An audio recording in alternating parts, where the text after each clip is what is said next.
ఉండే గదులన్నిటిల్లో వంటగది ఎంతో ముఖ్యమైనది. వంటగది శుభ్రంగా ఉంటేనే ఇంట్లోని వారి ఆరోగ్యం బాగుంటుంది. వంటగది శుభ్రంగా లేకపోతే ఇంట్లో వారందరి శారీరక ఆరోగ్యం, మానసిక ఆరోగ్యం దెబ్బతింటుంది. కనుక స్త్రీలు వంటగదిని ఎప్పుడూ శుభ్రంగా ఉంచుకోవాలి. ముఖ్యంగా గ్యాస్ పొయ్యిని ఎప్పటికప్పుడు తుడుచుకోవాలి. నూనె మరకలు, కూర మరకలు, జిడ్డు మరకలు ఉండకూడదు. వంట గట్టు మీద అన్నం మెతుకులు, చెత్త చెదారము ఉండకూడదు. వంటగదిలో బొద్దింకలు కానీ కీటకాలు కానీ కనిపించకూడదు. ఈ కీటకాలు కనిపిస్తే మీ ఇంట్లో దరిద్రం తాండవిస్తుందని అర్థం. గ్యాస్ పొయ్యి విషయంలో తప్పక కొన్ని నియమాలను పాటించాలి. గ్యాస్ పొయ్యిని ఎప్పుడూ నీట్గా ఉంచుకోవాలి. పొయ్యి మీద పాలు ఒలికినా, కూర ఒలికినా, అన్నం ఒలికినా, ఇలా ఏం ఒలికినా వెంటనే తుడిచివేయాలి.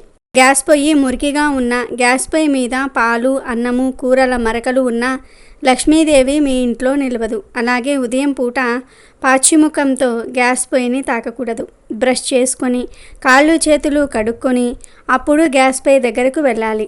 వంట చేసే ముందు గ్యాస్ పొయ్యికి పసుపు మరియు కుంకుమలతో బొట్లు పెడితే చాలా మంచిది.